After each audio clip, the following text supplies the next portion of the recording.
Well, thanks for joining me, John. I'd like you, if you could, maybe to start off at that 30,000 foot level and talk about the state of geosciences today from the GSA perspective. Yeah, and I'll give you a perspective of my own as well, because yesterday I had to give the presidential address for GSA, and I talked about the world is changing. And it's changing not only in terms of global issues, but it's also changing for GSA.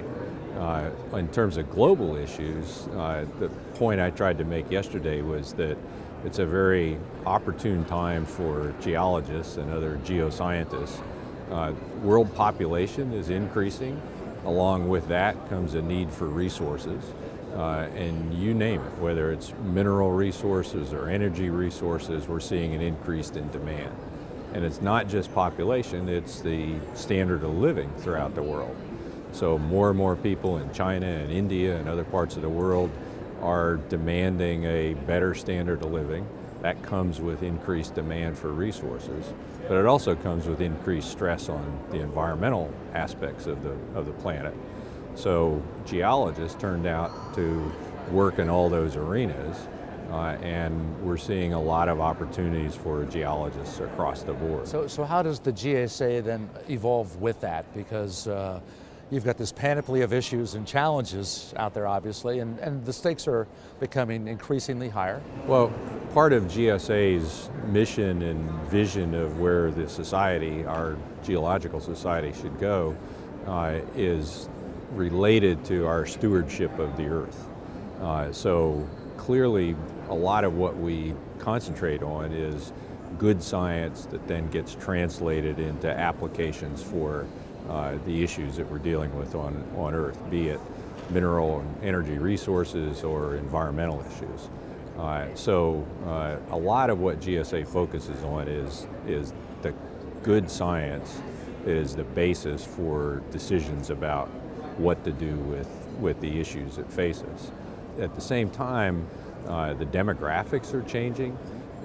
Earlier on in my career, it was pretty much a science that was dominated by men. It isn't that way anymore.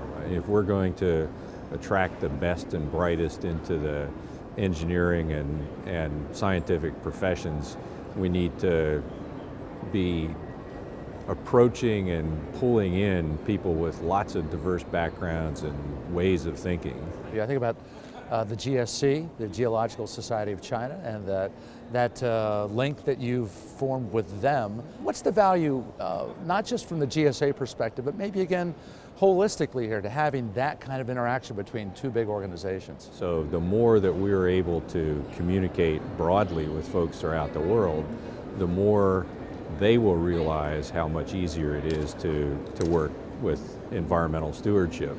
From a scientific standpoint, it's absolutely exciting, because geology has unique aspects in various parts of the world. What do you see as far as the future role of the GSA and maintaining and I guess strengthening its position as well? I think we're in a very good state right now to have some influence.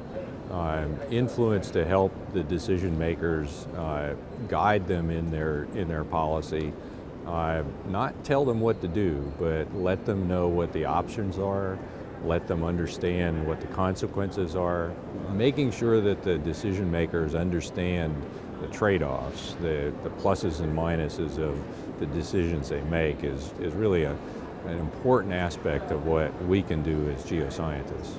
Well, I know you've got a tremendously bright future, but I'm going to congratulate you on the present. Great show.